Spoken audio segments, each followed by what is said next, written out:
Hello friends, हम लोग आते हैं section 88 of CPC, that is interpreter suit. Interpreter होता क्या है? सपोज कीजिए तीन व्यक्ति हैं ए, बी और सी।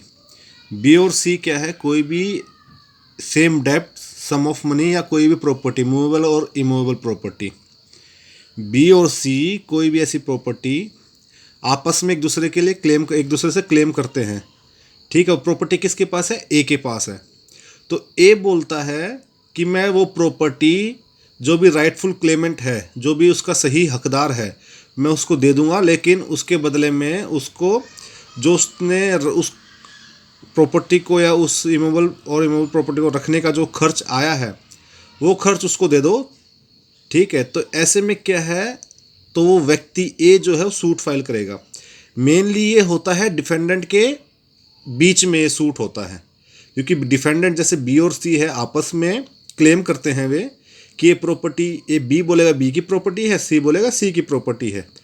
ठीक है, तो जिसको प्रॉपर्टी मिली है ए को, जैसे या उसके पास जिसके पास प्रॉपर्टी है, वो बोलता है कि उसका इसमें कोई इंटरेस्ट क्लेम नहीं करता है वो, अदर देन जो भी चार्जेस या कॉस्ट है। तो ये हो गया इंटरप्रेटर। तो वो सूट फाइल करता है, ए सूट फाइल करेगा, वो होगा इंटरप्रेटर सूट। तो अभी इसकी लैंग्वेज के हिसाब से समझते हैं।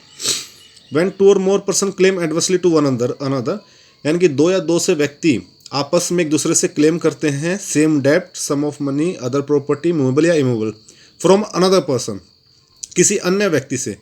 जैसे कि बी और सी क्लेम करेंगे, किससे करेंगे? ए से करेंगे।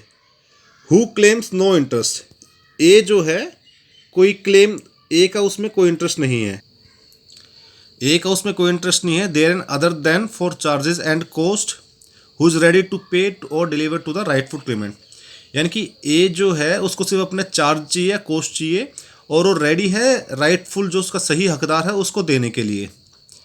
ठीक है, तो सच अदर पर्सन में institute A suit of interpreter against all the Clements for the purpose of obtaining decision, यानी कि जो ए है, जो अदर पर्सन है, जिसका कोई इंटरेस्ट क्लेम नहीं कर रहा है, वो सूट फाइल करेगा वो पैसा लेने के लिए, और वो रेडी है, वो बोलेगा कि भी आप मेरे को डिसीजन दे दो किसकी प्रॉपर्टी है ये, और उस व्यक्ति को वो प्रॉपर्टी दे देगा। लेकिन जिसको भी प्रॉपर्टी देगा, जो राइटफुल क्लेमेंट होगा, वो अदर पर्सन को, यानी कि ए को, उसका चार्जेस उसको देगा वो।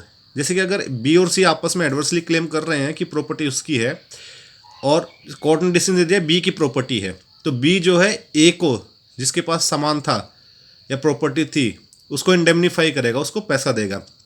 इसमें एक प्रोविजो है कि provide that where any suit is pending, यानी कोई भी ऐसा सूट पेंडिंग है जिसमें ये डिसाइड किया जा सकता है कि वो प्रॉपर्टी किसकी है, in which the right of all parties can properly be decided, यानी कि जो भी राइट्स है किसी पार्टी का वो डिसाइड होगा, तो no such of interpreter shall be instituted, यानी कि फिर दोबारा इंटरप्रेटर सूट दायर करने की ज़रूरत नहीं है। यानी कि अगर किसी सूट में ये भी एक पॉइंट है, ठीक है, कि वो प्रॉपर्टी किसकी, अगर वो डिसीजन आता है तो उसके लिए इंटरप्रेटर, उसके अलावा इंटरप्रेटर सूट दायर नहीं होगा, यानी कि उसी सूट के डिसीजन में ये पता लग जाएगा वो प्रॉपर्टी किसकी है। Thank you.